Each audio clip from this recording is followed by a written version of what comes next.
ఓం నమో వెంకటేశాయ. జ్యోతిషరత్నాకరం ఛానల్కి స్వాగతం.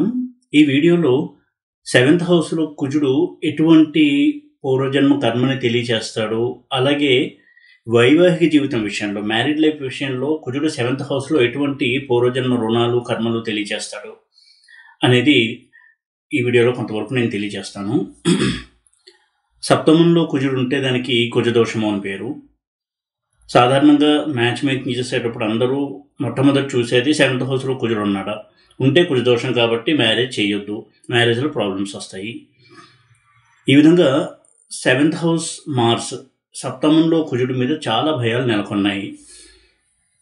అయితే కొంతవరకు ఇది నిజము, కానీ అన్ని సందర్భాల్లో కూడా చాలా సందర్భాల్లో కుజుడు సెవెంత్ హౌస్లో ఉన్నా కానీ ఏమాత్రం పెద్ద పెద్ద ప్రమాదాలు జరగవు. మ్యారేజ్ విషయంలో, వివాహం విషయంలో సమస్యలు రావడానికి చాలా గ్రహాలు, చాలా కాంబినేషన్స్, చాలా హౌసెస్, అలాగే జైమిని ఆరూఢాలు, కారకత్వాలు కూడా చూడాలి.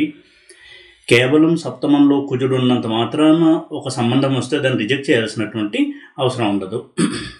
అయితే తప్పకుండా కుజుడు నైసర్గికంగా అగ్రెసివ్ ప్లానెట్, తీవ్ర స్వభావం ఉన్నటువంటి గ్రహము, అలాగే పోరాట తత్వము, కొట్లాటలకి దిగేటువంటి మనస్తత్వం ఉన్నటువంటి గ్రహం కాబట్టి సప్తమంలో కుజుడు ఉండడం అనేది వైవాహిక జీవితంలో కొంత అలజడి తీసుకొస్తుంది అనే విషయాన్ని మాత్రమే పరిగణలోకి తీసుకోవాలి తప్ప పెద్ద పెద్ద ప్రమాదాలు ఉంటాయనేటువంటి కంక్లూషన్కి రాకూడదు.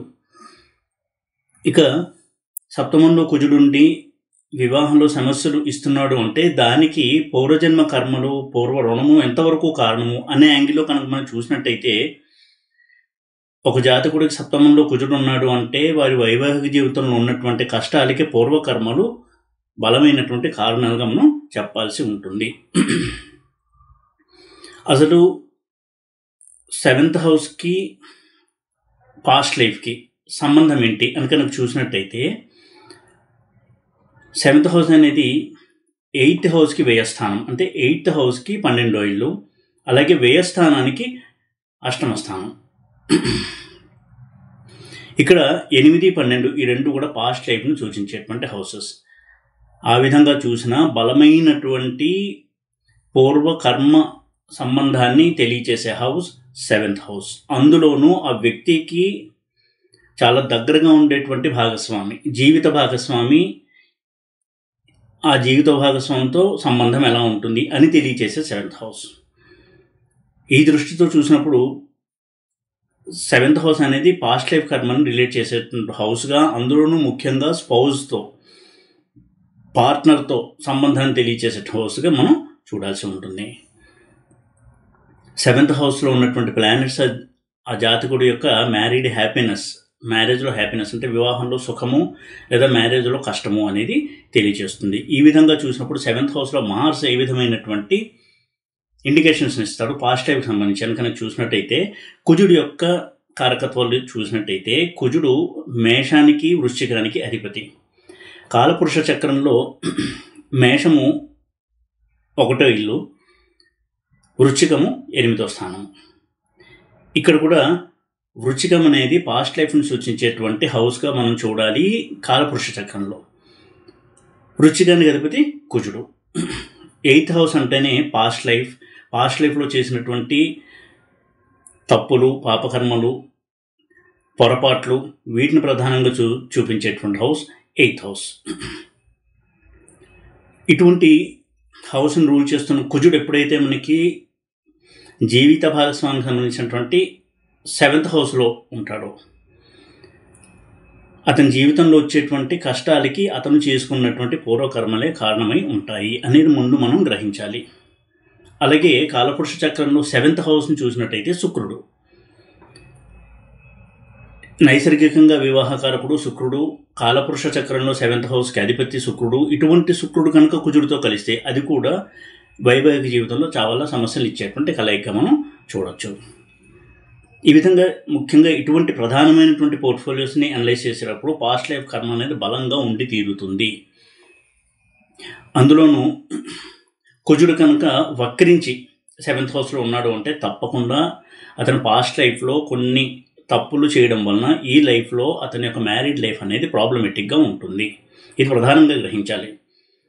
ప్రతిసారి 7th హౌస్లో మార్స్ ఉంటే విడాకులు అవ్వవు. అసలు విడాకులు అవ్వడానికి కుజుడు కారణం కానే కాదు. కుజుడు ఎనర్జీని తెలియజేసేటువంటి ప్లానెట్. ఒక జాతకుల్లో, ఒక వ్యక్తిలో జీవశక్తిని తెలియజేసే ప్లానెట్ కుజుడు. రక్తాన్ని సూచిస్తాడు కుజుడు. అంటే మన రక్తపుష్టి, జీవశక్తి వీటిని సూచించేటువంటి ప్లానెట్ కుజుడు. ఇటువంటి కుజుడు ఎప్పుడు కూడా ఒక మనిషికి ఏదన్నా సాధించాలి అనేటువంటి తపన, దానికి కావాల్సినటువంటి ఫోర్స్, ఆ బలము అన్నీ ఇచ్చేటువంటి ప్లానెట్ కుజుడు. దాన్ని మిస్యూజ్ చేయడం వలన పాస్ట్ లైఫ్లో, ఈ జన్మలో వారి జీవిత భాగస్వామితో వారి యొక్క లైఫ్ అనేది కొంత కష్టప్రాయంగా ఉంటుంది అనేది ప్రధానంగా మనం ఇక్కడ గ్రహించాలి. వక్రించిన కుజుడు 7th హౌస్లో ఉన్నాడు అంటే అర్థము పాస్ట్ లైఫ్లో పార్ట్నర్తో సరైన విధంగా ప్రవర్తించలేదు, పార్ట్నర్కి కొంత కష్టాన్ని కలిగించడము తన యొక్క ప్రవర్తన ద్వారా, అలాగే మోసం చేయడం కావచ్చు, దురుసు ప్రవర్తన కావచ్చు, పార్ట్నర్ని అర్థం చేసుకోకపోవడము, ఒంటెద్దు పోకడతో తన ఆలోచనలు తానే వెళ్ళడము, ఇటువంటి ఒక లైఫ్ని లీడ్ చేస్తూ ఉన్నాడు. దానికి కరెక్షన్ చేసుకునే అవకాశం వస్తుంది ఈ లైఫ్లో కుజుడు కన్నా వక్రించి 7th హౌస్లో ఉన్నట్టయితే. అలాగే వారిద్దరి మధ్య కొంత ఆ రుణం ఏదైతే ఉందో తీరలేదు. అందుకే ఈ జన్మలో వారిద్దరూ భార్యాభర్తలయ్యి ఆ రుణం కంప్లీట్ చేసుకోవడానికి 7th హౌస్లో, అందులో ముఖ్యంగా వక్రించిన కుజుడు ఉంటాడు. కుజుడు రుణానికి కూడా కారకుడు. అప్పుల బాధలు వీటిల్లో బాధపడుతున్న వారు కూడా కుజుడు నెగిటివ్గా ఉన్నట్టయితే ఇటువంటి బాధలు ఉంటాయి. ఇక్కడ రుణము అనేది కేవలం డబ్బుకు సంబంధించిన రుణమే కాదు, ఆ జీవుడు ఏ అదర్ అంటే ఇతర వ్యక్తులతో రుణపడి ఉన్నాడు దాన్ని కూడా సూచించే గ్రహం కుజుడు. ఎందుకంటే కాలపురుష చక్రంలో 8th హౌస్ కూడా రుణానికి సంబంధించినటువంటి హౌస్ అది. ఈ విధంగా కుజుడు రుణకారకుడు. ధన రూపంలో రుణం కావచ్చు, మనుషుల మధ్య రుణం కావచ్చు, అది భార్యాభర్తలు కావచ్చు, ఇతర బంధాలు కావచ్చు. 7th హౌస్కి వచ్చినప్పటికీ అది భార్యాభర్తలకు సంబంధించిన రుణంగా మనం చూడాల్సి ఉంటుంది. ఈ విధంగా 7th హౌస్లో కుజుడు వక్రించి ఉంటే కూడా అది పూర్వజన్మ రుణం వల్ల వారిద్దరూ కలిసి ఈ జన్మలో ప్రయాణం చేయవలసి వచ్చింది అని ప్రధానంగా తెలుసుకోవాల్సి ఉంటుంది. అయితే 7th హౌస్లో కుజుడు సాధారణంగా కష్టాలు ఇచ్చినా కానీ విడాకులు ఇవ్వడు. విడాకులు ఇవ్వాలంటే రవి యొక్క ప్రభావం ఉండి తీరాలి. కుజుడు అట్రాక్షన్కే కారకుడు. భార్యాభర్తల మధ్య అట్రాక్షన్ పెంచే గ్రహము కుజుడు. మనం చూస్తూ ఉంటాం, ఇప్పుడు కొట్టుకుంటూ ఉంటారు, తర్వాత ఇద్దరు కలిసి మళ్ళీ సినిమాకి వెళ్తారు. ఈ విధమైనటువంటి ఎంజాయ్మెంట్, ఈ విధమైనటువంటి ఒక మ్యూచువల్ అట్రాక్షన్ ఇచ్చే ప్లానెట్ కుజుడు. కమిట్మెంట్ని సూచించే గ్రహం కుజుడు. సాధారణంగా కుజుడు బాహాపాడైతే తప్ప కమిట్మెంట్ని ఇష్టపడతారు. వారు ఏదైనా నమ్మితే దానికి కట్టుబడి ఉంటారు. దేనికైనా కమిట్ అయితే, ఒప్పుకుంటే దానికి నిలబడి ఉండేటువంటి తత్వం కుజుడిస్తాడు. అందుకే ఎంత కొట్టుకున్నా, ఎంత విభేదించినా ఇద్దరూ కలిసే జీవితాంతం కూడా ప్రయాణం చేస్తారు. ఇది కుజుడు ఇచ్చేటువంటి ఒక మంచి లక్షణం. కాబట్టి కేవలం కుజదోషం ఉందనే కారణంతో ఒక మ్యాచ్ని రిజెక్ట్ చేయడం అనేది కరెక్ట్ కాదు. ఇక కుజుడు పాస్ట్ లైఫ్కి సంబంధించినటువంటి గ్రహాలు, ముఖ్యంగా రాహుతో కానీ కేతువుతో కానీ కలిసి ఉంటే అది కూడా పూర్వజన్మ కర్మ రుణము బలంగా ఉండి ఈ జన్మలో వారు భార్యాభర్తలు అయ్యారు. 7th హౌస్లో కుజుడు ఉన్నాడు అంటే దాని అర్థం. రాహు అంటే చీటింగ్ని తెలియచేసే ప్లానెట్, మోసాన్ని అలాగే అత్యాశని వీటిని తెలియచేసేటువంటి గ్రహం.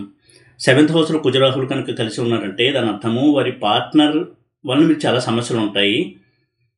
వాళ్ళ పార్ట్నర్ ఈ జాతకుడిని మోసం చేయొచ్చు, చీటింగ్కి గురవచ్చు ఈ జాతకుడు. అంటే ఆ జీవిత భాగస్వామి యొక్క అత్యాశ వల్ల కావచ్చు, మోసపూరితమైనటువంటి నేచర్ వల్ల కావచ్చు. అలా ఎందుకు జరిగింది అంటే పాస్ట్ లైఫ్లో ఇదే రకమైనటువంటి మోసాన్ని ఆ వ్యక్తి అవతలి వ్యక్తికి కలిగించాడు, తన జీవిత భాగస్వామిని కలిగించాడు. కాబట్టి ఈ జన్మలో కుజుడు సప్తమంలో ఉండి రాహుతో కలిసి ఉండడం అనేది మనం గమనించాలి. అలాగే కేతువుతో ఉన్నప్పుడు కూడా పాస్ట్ లైఫ్లో జీవిత భాగస్వామి మరణానికి కారణం కావచ్చు, తీవ్రమైనటువంటి కష్టాలకు కారణం ఈ జాతకుడు అయి ఉండొచ్చు. అందుకే కుజకేతువులు కలిసి 7th హౌస్లో ఉన్నప్పుడు ఆ జాతకుడు జన్మిస్తాడు. వారికి జీవిత భాగస్వామి వలన చాలా నష్టాలు, మ్యారేజ్ అయిన తర్వాత తీవ్ర సంఘటనలు జరగడము ఇటువంటివన్నీ జరుగుతూ ఉంటాయి. ఇటువంటి కుజుడు రాహుతో కేతుతో కలిసి వక్రించి కనుక ఉన్నట్టయితే, అంటే వక్రించిన కుజుడు రాహుతో కలిసిన, వక్రించిన కుజుడు కేతుతో కలిసిన ఆ ఫలితాల ప్రభావం చాలా తీవ్రంగా ఉంటుంది. అది అతని స్వయం కృతాపరాధం వలన, పాస్ట్ లైఫ్లో చేసినటువంటి తప్పుల వలన ఈ జన్మలో అతను అనుభవిస్తున్నాడు దాని ఫలితాలు అనేది ప్రధానంగా మనం గ్రహించాలి. ఇక మోసం చేయబడిన, అంటే మోసానికి గురైన లేదా ధన నష్టము ఇటువంటి వాటికి గురైన కుజుడి సప్తమంలో ఉండడం వల్ల దానికి అతని పూర్వజన్మ కర్మలే కారణమని గ్రహించాలి. అలాగే కుజుడు సప్తమంలో ఉండి రాహు నక్షత్రంలో కానీ కేతు నక్షత్రంలో కానీ ఉన్న అది కూడా పూర్వకర్మల్ని తెలియచేసేటువంటి ప్లేస్మెంట్గా చూడాల్సి ఉంటుంది. వక్రించిన కుజుడు 7th హౌస్లో ఉండడము, రాహుతో కానీ కేతుతో కానీ 7th హౌస్లో కుజుడు ఉండడము, రాహు నక్షత్రంలో కానీ కేతు నక్షత్రంలో కానీ కుజుడు ఉండడము, ఇవన్నీ కూడా పాస్ట్ లైఫ్ కర్మను బలంగా సూచించేటువంటి ప్లేస్మెంట్స్ కుజుడు విషయంలో. అంటే అతను ఇంతకుముందు జన్మలో చాలా దూకుడుగా ప్రవర్తించిన వ్యక్తి అయి ఉంటాడు. వారిద్దరి మధ్య దానివల్ల చాలా ఘర్షణలు ఏర్పడి ఉంటాయి. ఆ రుణాలు తీర్చుకోవడానికి ఈ జన్మలో ఇటువంటి ప్లేస్మెంట్లో జాతకుడు జన్మిస్తాడు. అయితే ఇది తనను తాను బాగు చేసుకోవడానికి ఒక అవకాశంగా కనుక తీసుకున్నట్టయితే జాతకుడు ఆ రుణం అనేది కంప్లీట్ అయ్యి లైఫ్ సుఖంగా ఉంటుంది. ఈ లైఫ్లోనే వారు సుఖాన్ని అనుభవిస్తారు. తర్వాత జన్మలు కూడా ఇటువంటి ప్రాబ్లమ్స్ లేకుండా ఉంటాయి అని ప్రధానంగా సూత్రప్రాయంగా మనం ఇటువంటి మెసేజ్ని తీసుకోవాల్సి ఉంటుంది కుజుడు కనుక 7th హౌస్లో ఉన్నట్టయితే. ఎందుకంటే కుజుడు ఒక్కడు 7th హౌస్లో ఉన్నప్పుడు ఒకలా రిజల్ట్ చూడాలి. ఇతర గ్రహాలతో కలిసి కుజుడు 7th హౌస్లో ఉన్నాడు అంటే దానికి ఇంకో రకమైనటువంటి అనాలిసిస్ అనేది చేయాల్సి ఉంటుంది. ఉదాహరణకి కుజుడు రవితో కలిసి 7th హౌస్లో ఉన్నాడు, వక్రించిన కుజుడు రవితో కలిసి 7th హౌస్లో ఉన్నాడు. ఎలా ఉన్నా రవి పితృకారకుడు, పితృదేవతల్ని చనిపోయినటువంటి పెద్దల్ని సూచించేటువంటి గ్రహం రవి. అంటే వారు ఇంతకుముందు జన్మల్లో కొంతవరకు తప్పులు చేశారు, అలాగే వారు పెద్దలు చేసినటువంటి తప్పులు వీటికి కారణంగా కుజరవుల కలయిక 7th హౌస్లో ఉంటుంది. ఆ జీవిత భాగస్వామిని మధ్యలోనే వదిలేయడము, అన్యాయం చేయడము ఇటువంటివి చేసి ఉండొచ్చు పాస్ట్ లైఫ్లో. అందుకే సప్తమంలో కుజరవులు ఉన్నప్పుడు, రవి కుజులు ఉన్నప్పుడు వారి మ్యారేజ్ అయ్యి డైవర్స్ అవ్వడం అనేది జరుగుతుంది. అంటే ఈ జన్మలో ఆ మొదటి భార్యతో అనుబంధం లేదా భర్తతో అనుబంధం అక్కడితో తీరిపోతుంది, పూర్వజన్మ అనుబంధము. అది పాస్ట్ లైఫ్లో సగంలోనే ఆగిపోవడం వల్ల ఈ జన్మలో కొంత కంటిన్యూ, తర్వాత విడాకుల రూపంలో వాళ్ళిద్దరూ విడిపోతారు. మ్యారేజ్లో విడాకులకి రవికుజుల కలయిక 7th హౌస్లో చాలా బలమైనటువంటి ప్లేస్మెంట్గా మనం చూడాలి. ఎందుకంటే పితృకారకుడైన రవితో కుజుడు ఉన్నాడు. పితృదేవతల శాపం కావచ్చు, ఆ వంశంలో కొన్ని జరిగిన కొన్ని తప్పులు కావచ్చు, దానివల్ల వీరి వివాహంలో సమస్యలు అనేవి ఉంటాయి. అలాగే చంద్రకుజులు కలిసి 7th హౌస్లో ఉన్నప్పుడు కూడా, అలాగే వక్రించిన కుజుడు చంద్రుడితో కలిసి ఉన్న జీవిత భాగస్వామికి పాస్ట్ లైఫ్లో ఎమోషనల్ డిస్టర్బెన్సెస్ ఎక్కువ కలిగించాడు, మానసికంగా ఎక్కువగా కృంగుబాటుని ఇచ్చాడు ఆ జాతకుడు. దానివల్లనే ఈ లైఫ్లో వారికి మ్యారేజ్లో చాలా మ్యారిటల్ డిస్టర్బెన్సెస్, అది ఎమోషనల్ డిస్టర్బెన్సెస్ ఎక్కువగా ఉంటాయి. బుధకుజులు కలిసి 7th హౌస్లో ఉన్నట్టయితే పాస్ట్ లైఫ్లో పార్ట్నర్ని డబ్బుల విషయంలో మోసం చేయడము, అలాగే సరిగ్గా అర్థం చేసుకోలేకపోవడము, ఇటువంటి ప్రవర్తన వల్ల ఈ లైఫ్లో వాళ్ళకి కుజబుధులు కలిసి ఉన్నప్పుడు ఆర్థికంగా చాలా సమస్యలు రావడము, పెళ్ళైన తర్వాత ఇద్దరి మధ్య కూడా అవగాహన సరిగ్గా లేకపోవడము, అపార్థాలు ఎక్కువగా చేసుకుంటూ ఉండడము, వివాహంలో ఇద్దరి మధ్య కూడా అన్యోన్యత అనుబంధం అనేది తక్కువగా ఉండడము, ఇలాంటి రిజల్ట్స్ని మనం చూడవచ్చు. ఇక గురుకుజులు కలిసి 7th హౌస్లో కనుక ఉన్నట్టయితే ముఖ్యంగా అమ్మాయిలకి భర్త నుంచి డామినేషన్ ఎక్కువగా ఉంటుంది. మ్యారేజ్లోనే కొంతవరకు డామినేషన్ వల్ల ఇద్దరి మధ్య కూడా ఎప్పుడు గ్యాప్ అనేది మెయింటైన్ అవుతూ ఉంటుంది. ఇంతకుముందు జన్మలో కూడా తన యొక్క అహంకార ధోరణితో జీవిత భాగస్వామికి మానసిక కష్టాన్ని కలిగించడము, అలాగే తన యొక్క గొప్పను చూపించుకోవడానికి, పెద్దరికాన్ని చూపించుకోవడానికి, తన యొక్క వైభవం చూపించుకోవడానికి ఇతరులను కించపరచడము, ముఖ్యంగా జీవిత భాగస్వామిని కించపరచడము, ఇలాంటి వాటి వల్ల గురుకుజులు కలిసి 7th హౌస్లో ఉండడం అనేది మనం గమనించాలి. అలాగే కొంచెం శుక్రులు కలిసి 7th హౌస్లో ఉన్నట్టయితే పాస్ట్ లైఫ్లో కూడా వాళ్ళు జీవిత భాగస్వామిని కొంతవరకు మోసం చేయడం, అంటే ఇతర స్త్రీలతో సంబంధం విషయాల్లో జీవిత భాగస్వామిని మోసం చేయడం కావచ్చు. ముఖ్యంగా పురుషులు భార్యకి కష్టాన్ని కలిగించడము అని చేయడం వల్ల వారికి ఈ జన్మలో మ్యారేజ్ అయినప్పటి నుంచి చాలా కష్టాలు అనేవి మొదలవుతూ ఉంటాయి. తన భార్య కూడా ఆ జాతకుని మోసం చేసేటువంటి సందర్భాలు ఉండొచ్చు.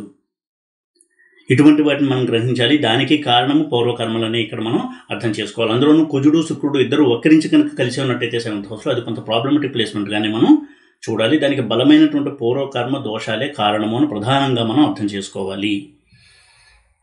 అలాగే కుజుడు శనితో కలిసి 7th హౌస్లో కలిసి ఉన్నట్టయితే, ముఖ్యంగా కుజుడు శని ఇద్దరు వక్రించి 7th హౌస్లో కనుక్కున్నట్టయితే పూర్వజన్మలో వారు జీవిత భాగస్వామిని చాలా తీవ్రమైనటువంటి వేదానికి గురి చేయడము, తన బాధ్యతని విస్మరించి జీవిత భాగస్వామిని కష్టపెట్టడము, ఇటువంటి వాటి వల్ల వరకు కుజశనుల కలయిక 7th హౌస్లో ఉండడం అనేది జరుగుతుంది. ఎప్పుడు కూడా వారి వివాహంలో అన్యోన్యత అనేది తక్కువగా ఉండడము, ఇలాంటి ఒక వాతావరణం అనేది ఉంటుంది. కుజశనులు కనుక కలిసి 7th హౌస్లో ఉన్నట్టయితే, ముఖ్యంగా ఇద్దరు వక్రించి కనుక కలిసి 7th హౌస్లో ఉన్నట్టయితే.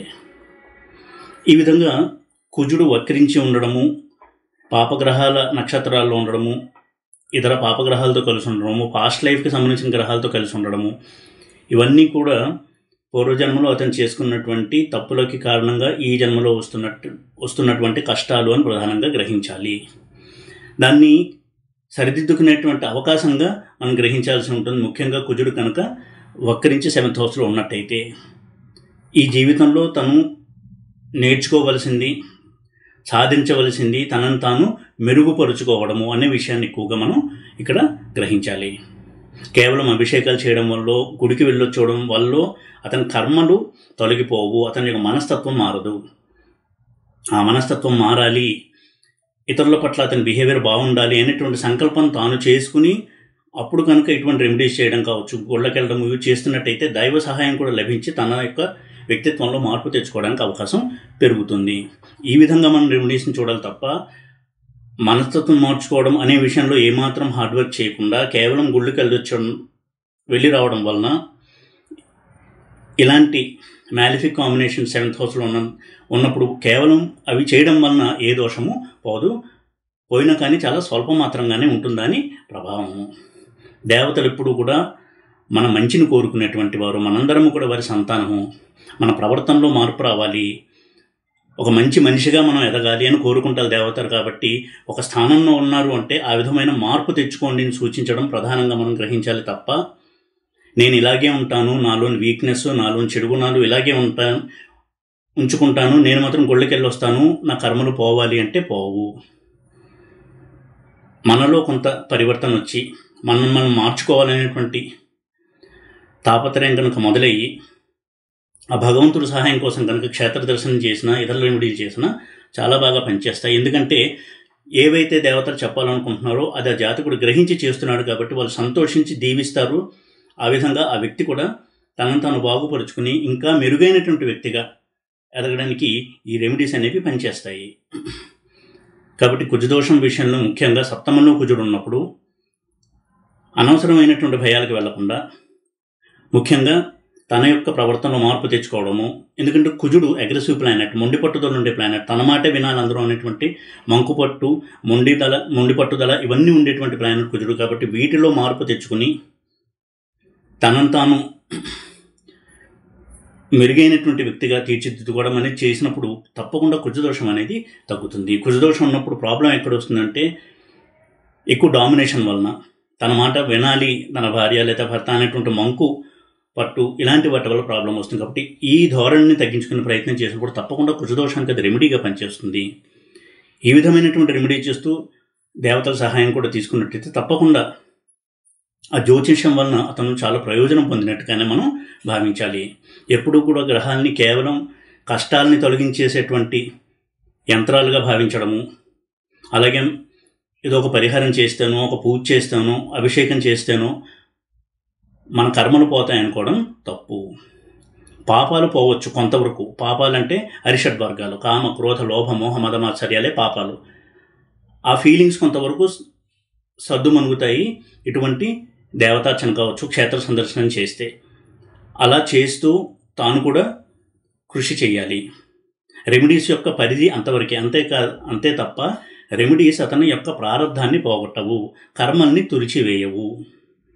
ఇది ప్రధానంగా గ్రహించి సప్తమంలో కుజుడు ఉన్నప్పుడు కూడా ఈ విధమైనటువంటి దృష్టితో కనుక జాతకుడు తన్ని తాను సమీక్షించుకుని దిద్దుబాటు చర్యలు కనుక చేపట్టినట్టయితే జ్యోతిషం వలన చాలా మేలులు పొందినటువంటి వ్యక్తి అవుతాడు. కుజదోషం గ్రహించి దానికి తగ్గట్టుగా తాను మార్చుకోవడమే కుజదోషానికి పరిహారంగా కూడా పనిచేస్తుంది. ఈ వీడియో కనుక మీకు నచ్చినట్టయితే లైక్ చేసి, షేర్ చేసి, సబ్స్క్రైబ్ చేయండి. ఓం నమో వెంకటేశాయ.